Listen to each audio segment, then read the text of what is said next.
Hey guys, I think I'm live here. Sorry it took a minute. There was a bad wreck getting my son to soccer.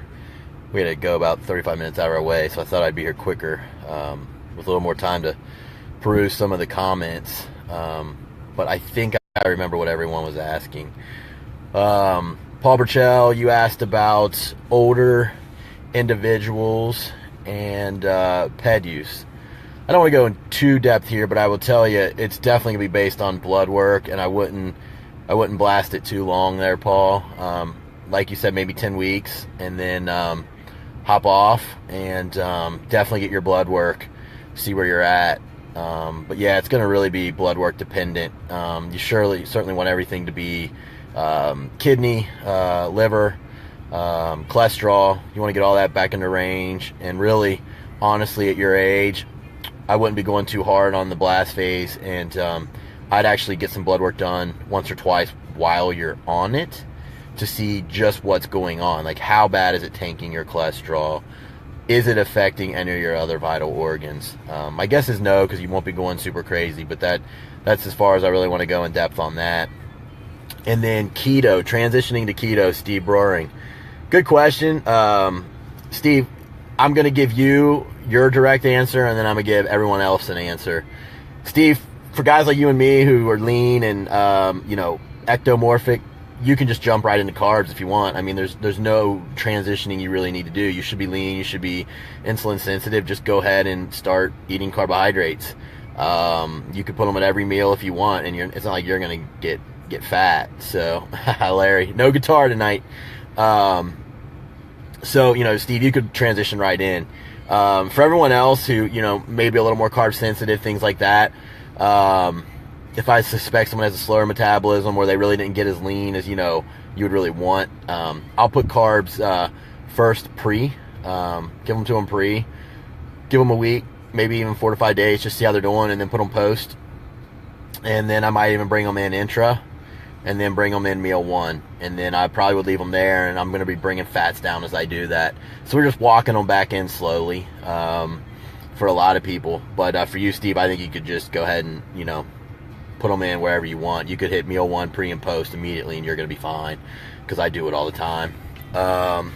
Then someone said, what about, trying to get comfortable here while I'm holding this phone. Someone asked, transitioning from keto to carbs while in prep or in a cutting phase. There really shouldn't be that big of a problem there, because if you're in a cutting phase, it's not like you're going to clobber yourself with 300 carbs. You're going to go from keto to 300.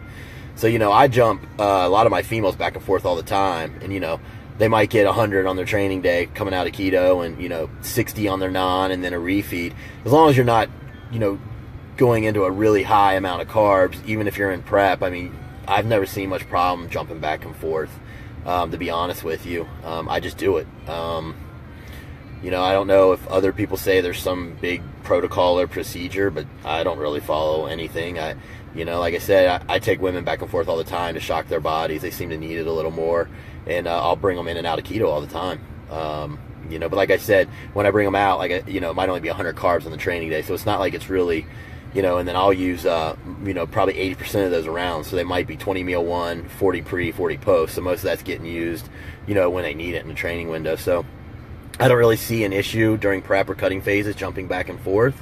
I haven't really experienced too much issues with people either. And I do it a lot, like I said. So that's kind of my take on that. I don't know if there's something else out there where people are saying you got to do it this way or that way, but I've never followed a certain protocol. I just go ahead and switch them. Someone asked about anti-estrogens. I won't spend a whole lot of time on this because it just doesn't really apply to everyone.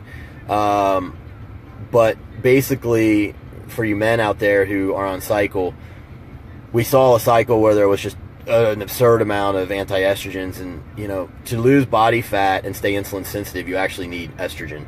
So to clobber it to zero like that makes no sense. So when you see a Arimidex and then you have Letro and all that on top of it, it's just a nightmare, and it's really hard to fill out when all that's in play. Trust me, it's really hard to fill out. So, you might have a guy who's shredded, but they're going to be stringy, and you really want shredded and full. So, I mean, guys are asking me, well, what's a good way to do this? I'm supposed to say get blood work and dial it in, but I mean, am I making every single one of my guys who run a cycle get blood work to see if their anti-estrogen's dialed in during prep? No, I'm not. It kind of comes with experience and, you know, the level of what's being ran. But I mean, you know, you could start with 0.5. I always go to Arimidex during prep, Aromasin off season. Aromasin's better on the cholesterol. So, you know, during prep, I'm going to switch over to a heavy hitter like Arimidex. 0.5 mgs every day is usually a good place to start. And then I would leave it there probably till about 3 weeks out, and then maybe 1 mg.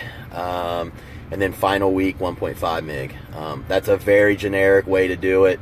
You know, some people might need more, some people might need less. That's a super generic way to do it. But 0.5 mg to start, around 3 to 4 weeks out, go to 1 mg, and then final week, 1.5 mg. Seems to work pretty good for most people. But the main thing to remember is you don't want estrogen 0 when you're trying to lose fat. So, Tommy asked me a question about Lamisil. It's an antibiotic, and he heard it's really toxic.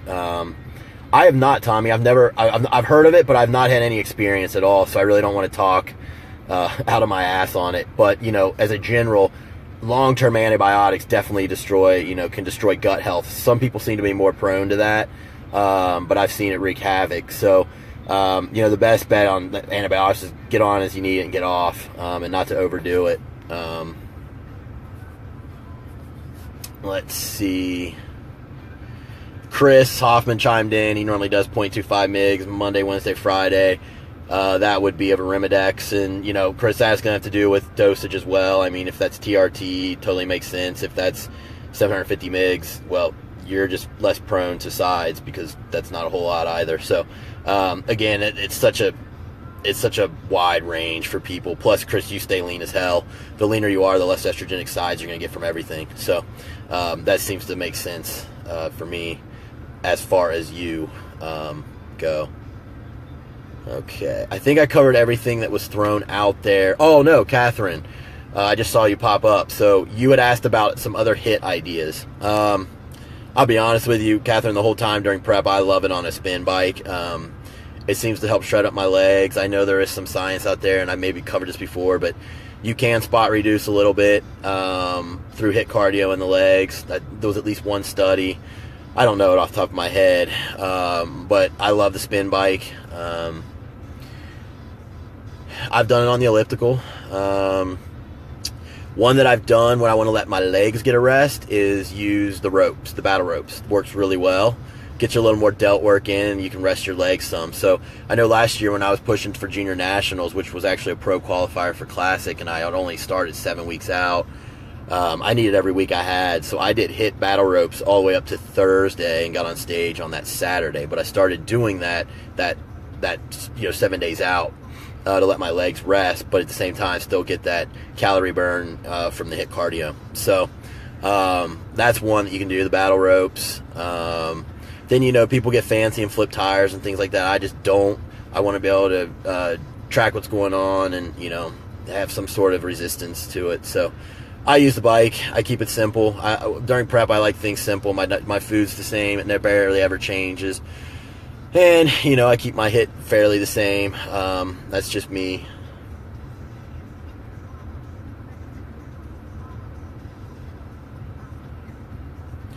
Have you seen a difference between your women when it comes to normal test levels versus optimal test levels?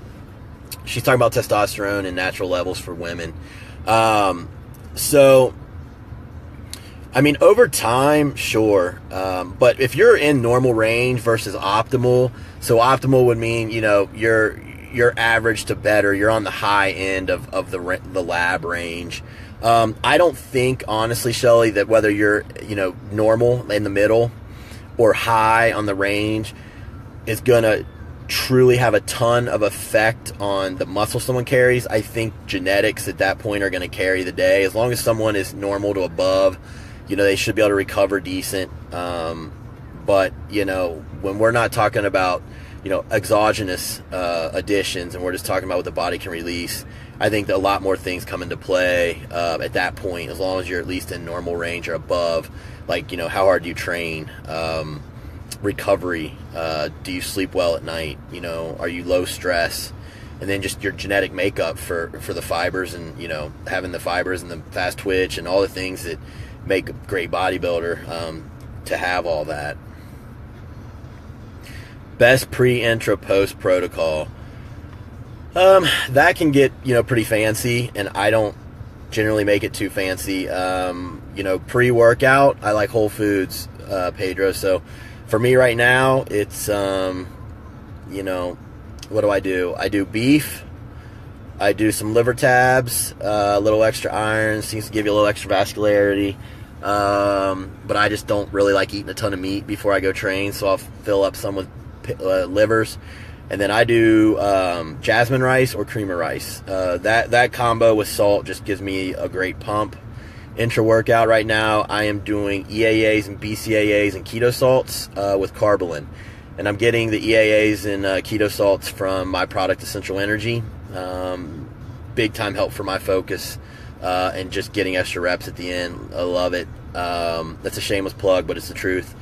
And the Carbolin, and I do throw some citrulline malate in for extra pump, and creatine. And then post-workout, I go whey isolate from my IsoPerfect with New Ethics. Doesn't bloat me, that's why I brought it out. And some more cream of rice or jasmine. It's good whole food, but it's, again, a little faster acting, a little easier on digestion. And that's what I do right now, pre, intra, post. And I would say 80% of my carb intake right now comes during that window. What are your favorite clean cheat meals and refers food? Refeed food is probably what he's saying. So, yeah, as I've gotten older, I don't really care for big cheat meals. I haven't had pizza in months. So my biggest one I go to is generally sushi. And yeah, it's cleaner. It's rice and fish. And I do get the tempura, so there's a little bit of fried there, and sometimes they'll have cream cheeses in it. So I know I'm getting super wild there, but that's probably my favorite. It's one of our go-tos. And then obviously I just like going out and getting a great steak. Here in Cincinnati, there's the Jeff Ruby restaurants. I like going and getting a steak, some garlic mashed, and then we'll usually end up getting dessert. They got their butter pie is amazing. So I'll have something like that. And then a lot of times during the week, we might get a Chipotle or something like we did yesterday, but I kept it clean. I got light rice, extra chicken, no cheese, tomatoes, lettuce, and so it's not really a cheat, but it is out and it is with my family. So as far as refeeding, if I'm going to refeed and I'm on refeed plans, it's going to be all clean. It's going to be what's on my diet. So usually when I refeed, it's cream of rice, jasmine rice, and I just go back and forth, and I'll throw in some rice cakes for crunch. But those foods are awesome for my digestion, and if I'm refeeding, I know I got to at least get in a good bolus of carbs. So I'm gonna just stick to what works great on my digestion, and go from there when I'm refeeding. In your opinion, what is the one single digestive aid that would cover all bases from digestion to microbiome? That's a good question, Ron. I'm not sure you can get all that in one, but if I had to pick one, I'm really loving apple cider vinegar tabs that I take. I feel like if I don't have my pancreas and enzymes, and I don't have any of my bile, I use Lipogen, which actually helps my own bile out, but you could use ox bile and things like that. I feel like if I have 3 or 4 of those apple cider vinegar tabs, I'm money, and they're cheap as hell, and they also do have probiotics in them. So I feel like right now that's what's been getting the best bang for my buck. I still throw in my pancreas and enzymes to digest carbs and protein better and whatnot. But the apple cider vinegar is adding to the acid in your stomach, so you're digesting better. So if I had to go with one, for what I'm seeing, I'll go apple cider vinegar. I'm not drinking the shit. I'm gonna buy those tabs and cry. I can put 3 or 4 of those in my pocket out the door anywhere I go, to a restaurant, and I can just take them with my meals. And yeah, I think right now that's got to be one of the better ones that I'm finding. Just scrolling through, seeing if there's any other ones I'm missing here.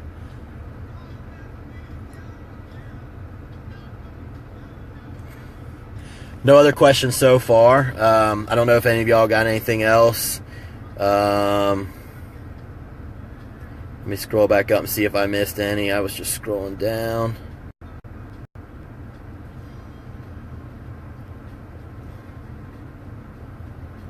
Looks like I covered everything so far. There is a new one.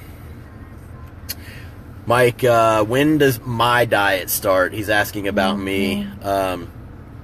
So the tentative plan right now, Mike, is October 27th. It's a show in San Diego. And looking at myself right now, I think in 10 weeks I'd be on point. But usually what I'll start to do is I'll track my insulin, sensitivity really closely and see where my blood sugars are, and I might even rock in 4 weeks of keto, and I might start that like mid-July, but that'll allow me to have a cheat meal once a week on the weekends with my family, still shred a little butter and get really sensitive, and then really crank down on the diet 10 weeks out, which I haven't counted yet, but I assume that's like mid-August. So that's kind of the tentative plan right now, and then I can switch into carbs, low fats, and really, churn some butter, but also still be full at the beginning of prep and get on in. So that's my plan. But if the Kentucky muscle ends up having classic physique, that could change start times a little bit, and that'd be awesome. But I haven't heard that they will or won't. There was a little talk that maybe, but I don't think that's been added yet. So don't everyone go posting this video saying Jay said. But until then, it's San Diego. How much of an emphasis do you place on sleep during prep, and how can lack of sleep affect you? So I think it's huge. I mean, right now, Ron, I've been doing some things where if I have people struggling, I will pull all cardio, I'll pull training, and I'll have them eat up for 2 to 3 days. And part of the orders are you must get to bed earlier, and you must tell your significant other to take the kids or whoever might be waking you up early and let you sleep in. So I at least like to start them like on Friday and then get extra sleep Saturday and Sunday.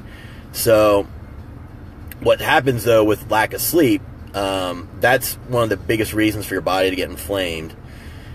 And when you start having inflammation, that's when insulin sensitivity suffers, and a whole host of things can suffer then, hormonal cascades, etc. So I think it's really important. And so, if I have people who are just like, I'm not sleeping, I don't know when it's going to, improve, I at least try to improve the quality of the hours they do get. And so I'll start with like Cordy's from New Ethics, and that usually 2 or 3 of those at night, about an hour before bed. All my clients come back like, wow, that was amazing. I'm sleeping a ton better. So at least if you can't get more in them, try to improve it with adaptogens, Cordy's. That has L-theanine in it, which gives a nice little GABA release at bedtime. So, like I said, if you can't get more for them, at least improve the amount of hours that they are sleeping. Did I go over metformin during prep in a low-carb keto scenario? I didn't. So metformin during prep, it can be helpful, Chris, for sure. The one thing you really want to watch out for is that I find that it seems to interfere with the absorption of carbohydrates. So someone like you or I, Chris is more ectomorphic, stays really lean in off-season, leaner than me. You and I might suffer from that aspect of it. I can feel myself not getting as good a pump if I've been on it for, maybe 3, 4, 5 days at 1,000 mgs or more. So for someone like you and I, Chris, it might be better. Say you're on keto. The way I would use it is after you've had, say, your 800, 900 carb refeed days, like us ectomorphs need on keto, hit it that night and then hit it that morning and maybe midday the next day. And what that's going to do is it's going to help get you back into ketosis quicker, and you're not going to have that hangover feeling from the carbs that you can get. So basically your body's not still looking for sugar. You're trying to get it seated, get it out, and get back into ketosis. So you can use it that way. But for a guy like you, Chris, I would not recommend using metformin all prep. I just don't think you would need it. And as lean as you are, I got to imagine, if anything, use it like 3 or 4 weeks before you start prep, get yourself real insulin sensitive, then come off it, and you'll just get full as hell as you start prep, and you should be good to go. And then monitor your sensitivity. I mean, if it starts to fade for some reason, though it shouldn't, you could always use it again as a tool, but I wouldn't stay on it all prep for you, Chris. I hope that helps you, buddy.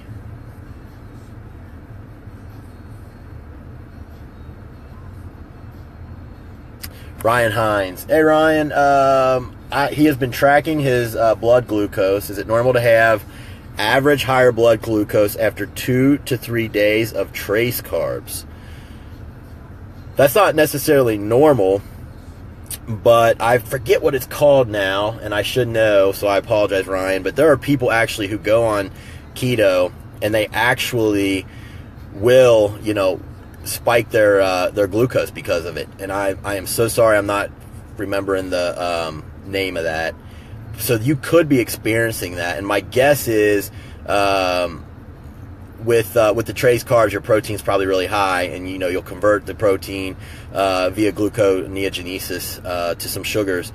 But there's an actual phenomenon that happens after some people are on ketosis, and it can actually start spiking their blood sugars. My guess is that's probably you, and I think from you and I talking before, you've had other issues where like you get into ketosis like on 150 carbs, if I believe, maybe even higher. You've seen it on ketones.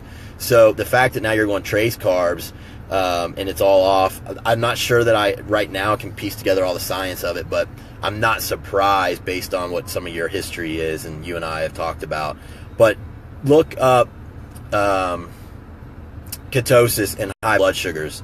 There is a phenomenon that some people fall into over time on ketosis, and you might want to look into that. Sorry, I can't remember the name of it.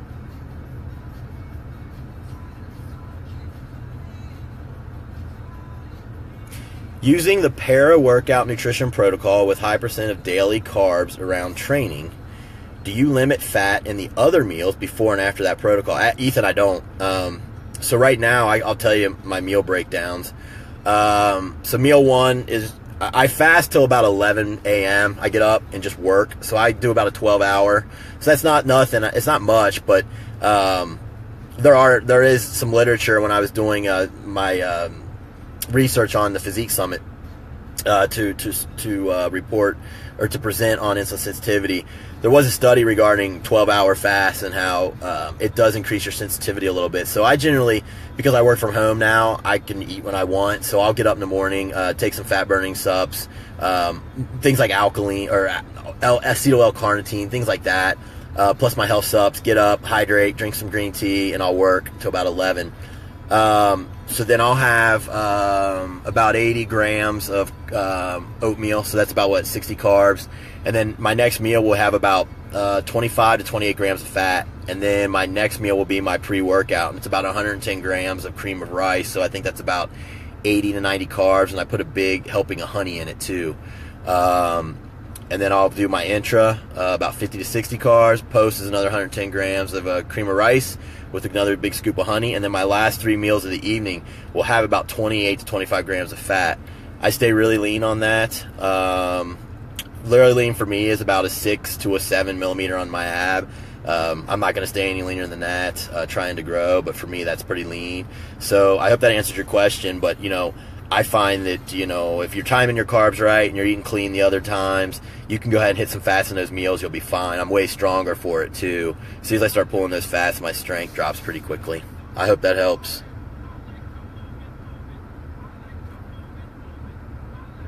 You're welcome, Chris. Brianne, how are you? How important is the timing for Slintrol and carb meals? 30 minutes before, right before eating, or is it right after sufficient? Bree, so everyone who doesn't know, Slintrol was my first foray into, producing supplements. It's a glucose disposal agent. The main drivers are chromium, polynicotinate, and vanadyl sulfate. I've since added Genema sylvestre and a few other cofactors. It's a solid product. I've used it for years before I've made GDA Max. So the timing on that, honestly, Brian, I generally just take mine as I start eating. In a perfect world, probably 10 minutes before, 15 minutes before, so that it has a head start into the system is probably best. But I don't generally have that kind of science down. We're all working and doing things throughout the day. I just stop with my meal and I pop my GDAs right before I start my meal. If I'm really good about it, I'm at home, so I'll take all my digestive enzymes, my apple cider vinegar, whatnot, and I'll hit the GDA, and then I'll cook my food, and that might take 5 minutes, and then I'm eating. The only time I do them right, that I tell people to do them after your meal is for really hard gainers. Go ahead and get that insulin spike, and then hit them after to kind of clean it up a little quicker. But I generally 99% of the time I'm just telling people take it with their meals, and you'll be good to go. Do you think it's possible for a woman to make muscle gains staying 15% or less body fat during the off season? I've tried to stay leaner this time around to stave off some of the fat gain on the lower body. Would cycling GDAs help? Okay, so 15%, I'll agree, that's pretty lean for a woman. Do I think they could make muscle gains there? Yes, I actually think muscle gains would be better there. The question is, can you stay there and still be in a surplus? I don't know the answer to that for your genetics. And then PEDs are going to, skew that as well. As the woman on VAR, etc. Lakeisha, I think you're might be in the natural pro leagues, I believe. So, if your body allows you to, gain muscle in that range and you're in a surplus, you're going to be more insulin sensitive. So I do believe women can gain there, but the real issue is, can you be in a surplus and still be there? If you cannot, and you want to make muscular gains, you have to get into the surplus and let the 15% go. But obviously we know that staying leaner is going to make for better muscle gains. Insulin sensitivity is better, body inflammation's down, the whole gamut. So I hope that answers your question. Now, would cycling GDAs help? You don't really have to cycle them. They're healthy for you year round. So, I would pick one you like and stay on it. And yes, it's going to help a good bit, really. I can tell when I don't take one, I get a little more watery, and most people agree. So, I can just see the fat come on quicker when I'm not using the GDA protocol. But I hope that answered your question. How would you set up macros for type 2 diabetic wanting to lose weight and drop fat? Would you start with keto? Not necessarily. I don't know if this type 2 is on metformin. I would have to know more info, I think, on this. But, I certainly would be monitoring their blood sugars and find out where they're at with their diet. Are they on high carb now? Are they on a shitty diet right now? But no, I wouldn't go right into keto with them. I would teach them to choose proper low glycemic carbohydrates. I just had a guy I helped, my guitar teacher actually, he was pretty high into the ranges. At some point he was in the 300s, and then when I started helping him, he was around 180s. And we did go keto because of how high he was, but that was because I knew the facts. And when he ate, he would get up into 300s. So, if it's an extreme case, I might go keto right away to get it down. But as soon as we got him down and got him controlled, we got him back on, proper eating, healthy eating, low glycemic carbohydrates, and reintroduced it. So I guess the answer is, Candace, maybe. It just really depends. But if you're someone who's already eating healthy and, you're only borderline, I probably would not kick you into keto to deal with it. I would rather just teach you healthy eating, healthy living, teach you to eat lower glycemic carbohydrates, help you work with your medicine. Something that works really nice with metformin is something called Insinase by Metagenics. It helps open up the cells to be more sensitive. So you got the metformin going in, and then you've got the Insinase, and it works really nicely. So I'd probably potentially introduce that with the metformin if that wasn't getting the job done, or use GDA Max if you're not on metformin with Insinase, and some carb timing, maybe meal 1, pre and post, and see how you're doing, and monitor fasted blood sugars each morning and see where we're at and adjust as we needed. Also, in addition to the above question, would you incorporate intermittent fasting, and if so, how long? Well, I don't mind a little bit of fasting, as I alluded to earlier. Like I said, I do about 12 hours, from about my last meal at 10 p.m. Till about 11 a.m. the next day, just to reset a little bit, make myself hungry for the meal, get a little more insulin sensitive. So something like that, I'd be all in favor of. But what I'm not in favor of is these 19 and 20 hour fasts and then saving up all your food for 2 to big meals at night because you just like eating big meals. I'm just not a fan of it. So that would be about as much as intermittent fasting as I would recommend. Break it around, 11 a.m. the next day, and then eat still 4 or 5 good meals. So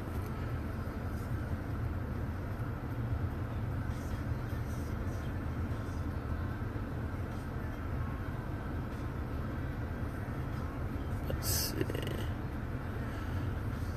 Yeah, here's another one. I had someone ask me my thoughts on intermittent fasting and how it could affect them if they have a pre-DM diagnosis. I did some research, but I found conflicting evidence. What are your thoughts? Pre-DM diagnosis. You're going to have to help me, Casey. I don't know what pre-DM, diabetic, does that mean pre-diabetes? I don't know what the M stands for. Sorry, maybe I'm having a brain fart. You're going to have to tell me that.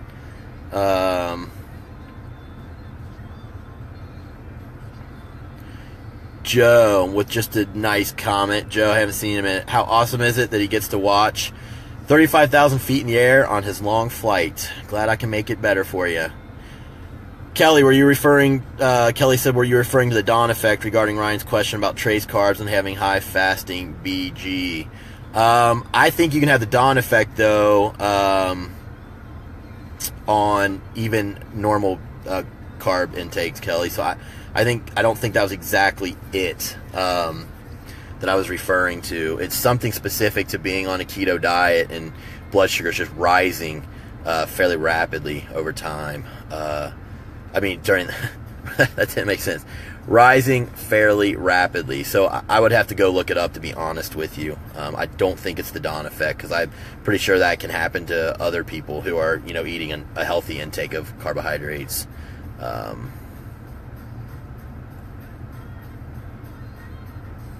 Do you believe eating fats with carb meals help keep insulin sensitivity higher from lower spikes, allowing carbs to continue to fill out muscles and keep you full and leaner?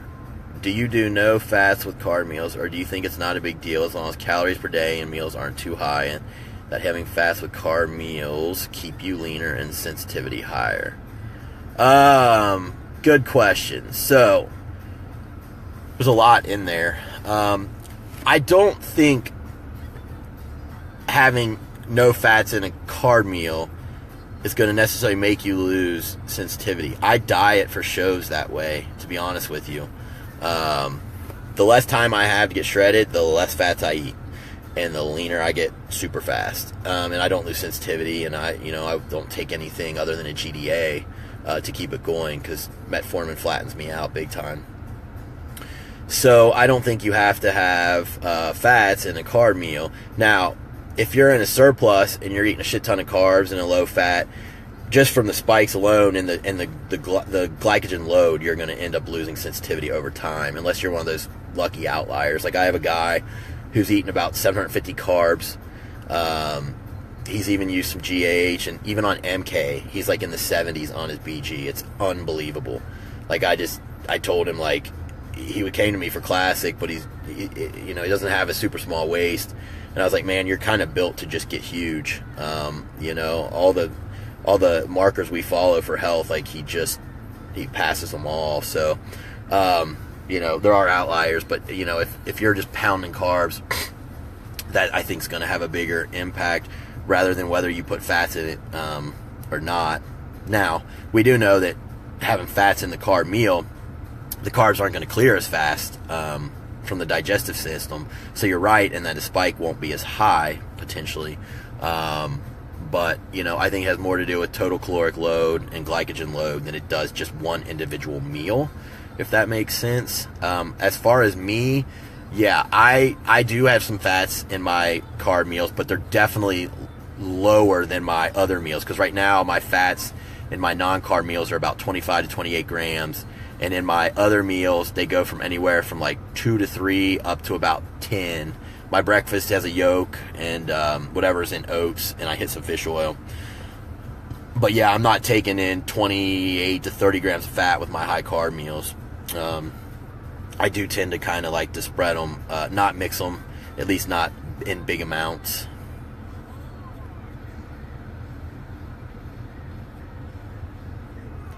Low volume, heavy weights for growth. What's your training philosophy? Brody, my training philosophy is that you should, you should always work to get stronger, but you should also train with intensity. So, you can mix in segments of low volume where you're going maybe 8 weeks, heavy weights, and then you can work in where you're up in the reps, coming back off the weight so your body can recover. Especially at my age, I do this all the time. I'm doing it right now. I actually just came off of a heavy phase where I was going lower volume, really trying to max things out, chase the record book. And now, literally this week, I started pulling back on the weight a bit, still training very intense, even slowing down my reps just a bit, lower weight, but really working the flex hard, making the lightweight feel heavy. So there's still intensity there. But I probably won't go for PRs for the next 4 to 6 weeks and let my body heal. And then I'll come back to the main ones I was working on and see if I can beat it next time. And right now I've actually pulled my calories back a little bit while I'm doing this. So I think, with training, and I've stayed healthy most of, I've been training, I'm working on my 3rd decade. And, I'm not the hugest guy, but I've built a respectable physique that's done well nationally. And we'll see how it does in an IFBB level. But I've stayed healthy, and I think the main thing is, knowing to push, give it 8, maybe 10 weeks if you're younger, and then pull back 4 to 6 weeks and then push again. And then, just because you're going lighter during a phase doesn't mean your intensity has to suck. You can let your ligaments and tendons heal, but still really squeeze the hell out of the muscle, slow down, and still be intense in what you're doing. For a non-competitive person currently prod for the next 5 years due to lifestyle choices, looking to keep a good bodybuilding foundation, how important is it to monitor insulin sensitivity and how best to manipulate it? Mark, if you're not pounding food and you're just eating healthy all the time, you probably don't have to monitor it. I monitor it for my people because, excuse me guys, allergies are killing me. Because I monitor it for my people because they're pushing calories. They're trying to grow. And so I like to know every 2 to 3 weeks, where's it at? If I got someone pushing 400 or 500 carbs, I would like to know that, where it's at, and if I need to reset it eventually. If they get up to 100, that's just not healthy. Just like we're watching blood pressure for certain guys, we're watching cholesterol. These are just other markers that help. But, when I thought I was retired, from 2014 to 2016, I was probably only eating 2,200 calories. I hadn't touched my glucometer. I know for a fact with me training and eating 2,200 balanced calories that my insulin sensitivity was fine. Proof of that was when I started dieting. It took me 7 weeks to get shredded. I was pretty lean for my show and only dieting 7 weeks. So, the proof there was in the pudding. But that also shows how important it is to be insulin sensitive when you start your diet. Now if you're sitting on the side though, Mark, and you're still pushing calories and you're getting carbs up into the 400, 500 range, then yeah, you should want to keep track of it for health and just, to grow leaner and things of that nature. But, if you're not pushing calories and you're just training right now to not have dad bod and whatnot, I can't imagine that you're losing, that you would be bad out of the 80s really. So take it, see where you're at, but it's not something that I would be overly analyzing at that point. Hope that helped, Mark. Hope you're well as well. Pre-diabetes. Okay, Casey, so now I got to go back and figure out what the question was because I've been rambling on and I totally forgot. Okay. I had someone ask me my thoughts on intermittent fasting and how it could affect them if they have a pre-diabetic diagnosis. I did some research but found conflicting evidence. What are your thoughts? Okay, so again, intermittent fasting can help improve sensitivity. Okay, there are studies out there. It can help, calm digestion issues and things of that nature. So it is a tool that I will use. I just think it gets bastardized when you got people, trying to do this 20 hours so they can eat, 3,000 calories on one plate because they like binge eating, That's where I don't really care for it. But yes, so, you could fast 16 to 12 hours and it will improve your insulin sensitivity for your first meal in the morning. That's why I do 12 hours. Last meals normally of carbs is around 10 to 11. I usually wait till about 11 to have my first meal in the morning. But it's not going to be usually my first tool of defense in dealing with a pre-diabetic. I'm going to want to get their inflammation down. I'm going to want to get their blood sugars under control. I'm going to get them on a glucose disposal agent protocol. I probably put them on Insinase. I'm going to teach them how to eat, low glycemic, good carbohydrates. And this is assuming they're pre-diabetic, so that's about 100 on the scale. It's not astronomically high. Like I said, I had one guy who was like 180 and had thrown 300s. Pre-diabetics normally about 100. And really, honestly, I see bodybuilders get over 100 all the time, from pushing food and some of the other things bodybuilders do. So, we pull back on carbs, put a little more fat in. We make sure the GDA protocol is strong. We get inflammation in the body down. I hit Cordy's with some of them because cortisol being high will affect insulin sensitivity. So a lot of times it's a 1-2 punch for me, GDA Max and Cordy's. I get them eating lower glycemic carbohydrates, a balanced diet, and a lot of times at that point, it'll balance itself out after 3, 4, 5 weeks. So, now again, if someone's been that way for years, it's going to obviously take longer. But if they're still only around 100, you should be able to reverse the effects of that over time. I'm just scrolling forward, guys. Get back where I was. How much apple cider vinegar tabs do you recommend? Kelly, here's what I do. I do 4 in the morning, and then 2 with every other meal, and then 2 pancreatin enzymes. And then 2 or 3 meals I use the Lipogen product from Metagenics because I know for a fact I don't produce enough bile for fats. And one of the ways you can know that is if your stool floats. If it does and you've been eating more fats, you're not digesting them well. So that's generally my digestion protocol right now. Lipogen, pancreatin enzyme. I use Metagenics. They're 9X. It's the most potent one they have, and then I use the apple cider vinegar tabs. So 4 in the morning to get it rocking, and then 2 per meal the rest of the day seems to do really well. Just pre-diabetic, but DM is medical brace for it. Yep. I just never heard anyone say DM. I just say diabetes. I don't know the name of the phenomenon, but I have read that to preserve blood glucose for the brain, muscles will downregulate glucose receptors, transport proteins, thus spiking blood glucose while on a ketogenic diet. Ethan, that's probably the one I was referring to. It has a name, though, and I forget, but it happens to certain people, and that's probably what Ryan is experiencing. Let's see.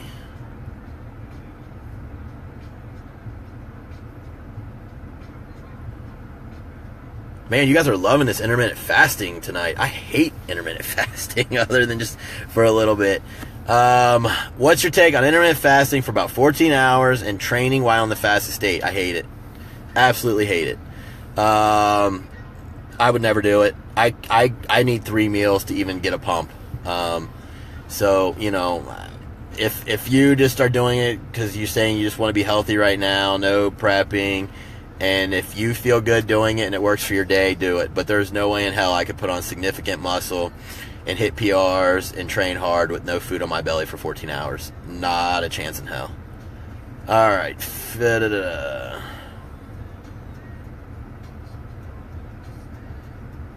Ryan, this is really long, man. Can you give me a cliff notes here? What do you want to ask me? Nora and I say hi. Hey, Chris, what's going on?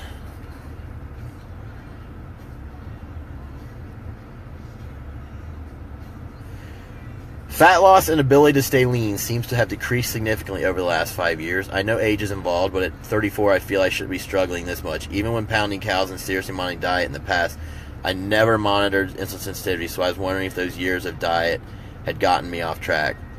Mark, I would check your testosterone, buddy. See where you're at there. I mean, it's super easy to check insulin sensitivity with a glucometer, but there might be some hormonal issues going on there. I don't know if you're on TRT or anything like that, but you may be a candidate. That would be my guess. Check your testosterone and check your free. Don't let them just do total. Check your free as well, free testosterone. See where you're at.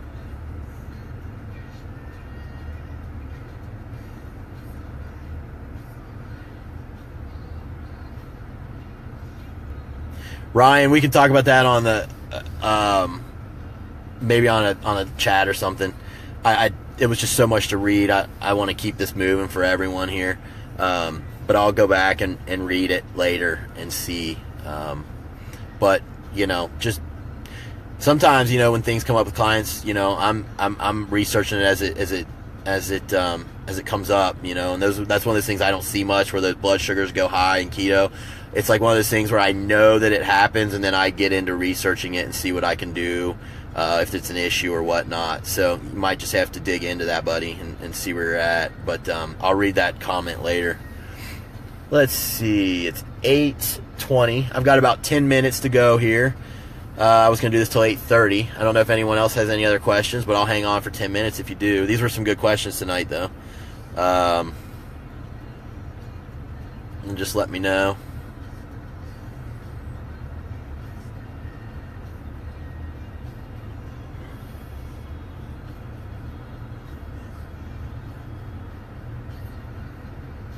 Anything else, anyone?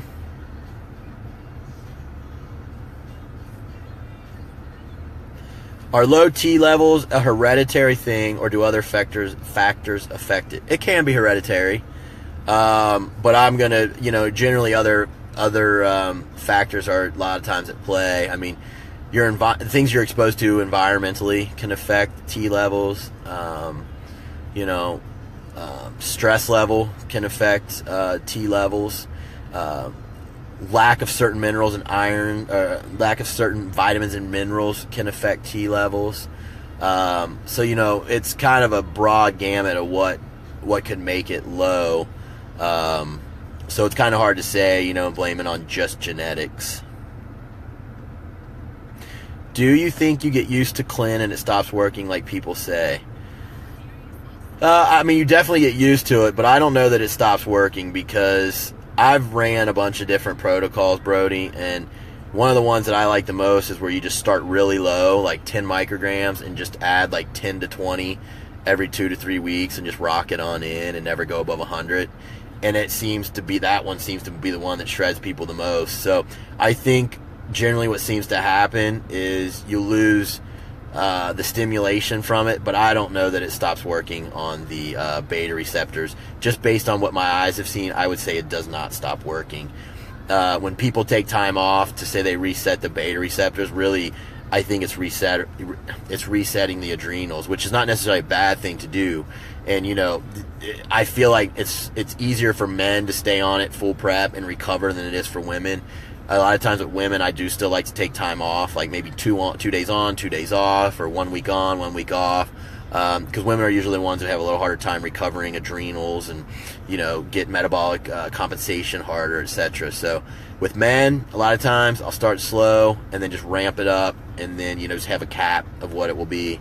And I think it keeps working on the beta cells, to be honest with you.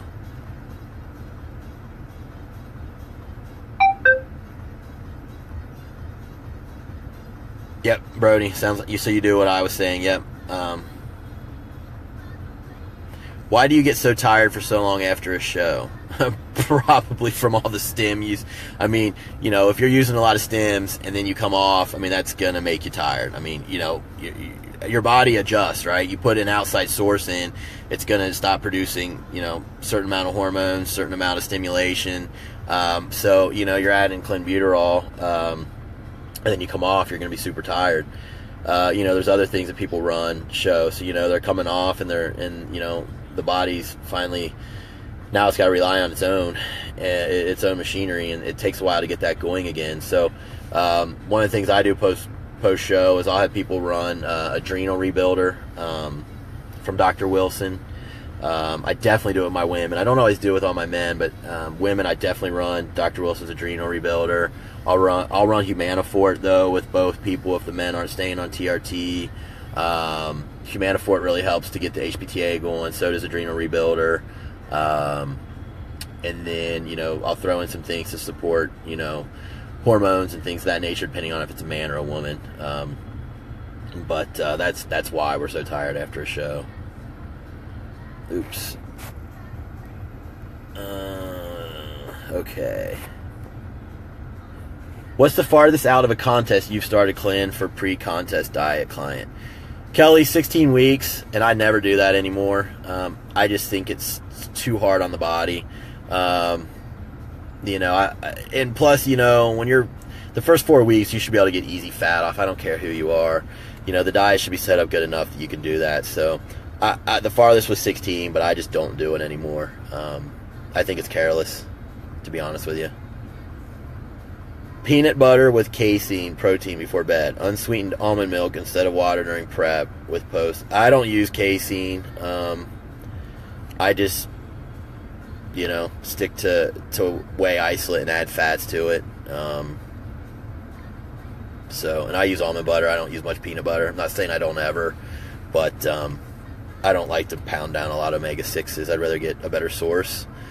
Unsweetened almond milk instead of water during prep with no almond milk. Water with all shakes during prep. I'm not saying some people can't get away with it, and it's only 40 calories for 8 ounces. It's just not something that I'm going to do. I'd rather not have those 80 calories ingested. And my protein powder, the one I use, is my IsoPerfect, and it tastes great in water. So I'm not going to add those variables in during prep. Do you think intuitive eating or just eating clean is sustainable versus counting macros? 100% it's sustainable. After you've done this for a while, you know, I do a lot of intuitive eating, you know. I've been doing this for 20 years, and actually the way I a lot of times get to my off-season diet is I weigh everything, but I'm not first determining my macros. I'm actually determining how my body's looking and feeling and my digestion and my hunger cues, and then I keep adding food. And then once I get to a point where I'm no longer hungry and I get up in the morning and I don't want my first meal, and even if I fast, I don't want my first meal, that's telling me I'm eating about enough. And then I watch my body fat, and if it starts accumulating, I pull back just a little bit. So, and then what I do is I plug it in and see where my macros are. I've done that many a times, especially post-show.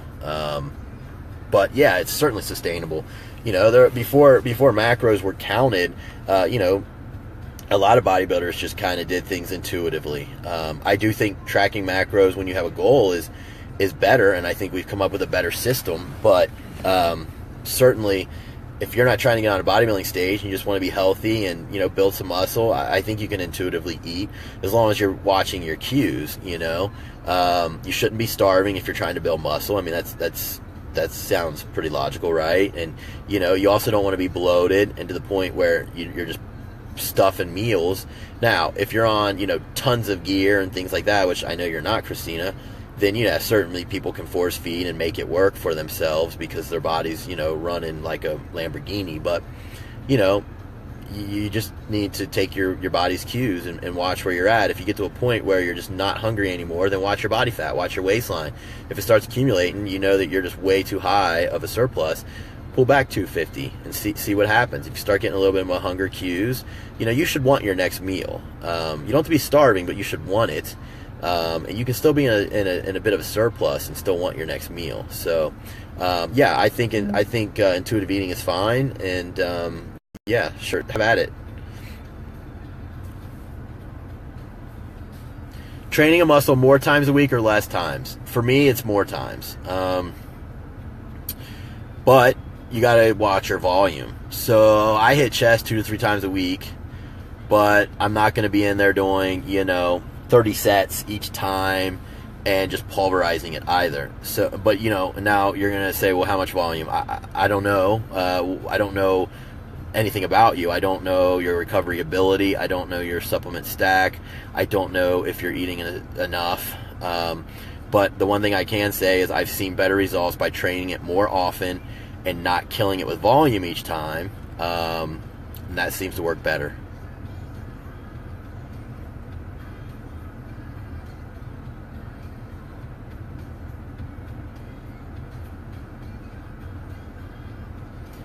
All right, that is 8:28, and I think I've hit all the questions. So what I'm going to do, like I normally do, is I'll let this marinate a day or two, and when I finally get a second, I download them to my YouTube page so that they're always there, and people can, access them how they want, and go from there. If there's no other questions, I guess I'll end it here, and I'll try to do these each. I try to do these each Wednesday night when Aiden's at soccer. At least get on for an hour for everyone and answer some questions. So if that is it, I will sign off here and see you all next week.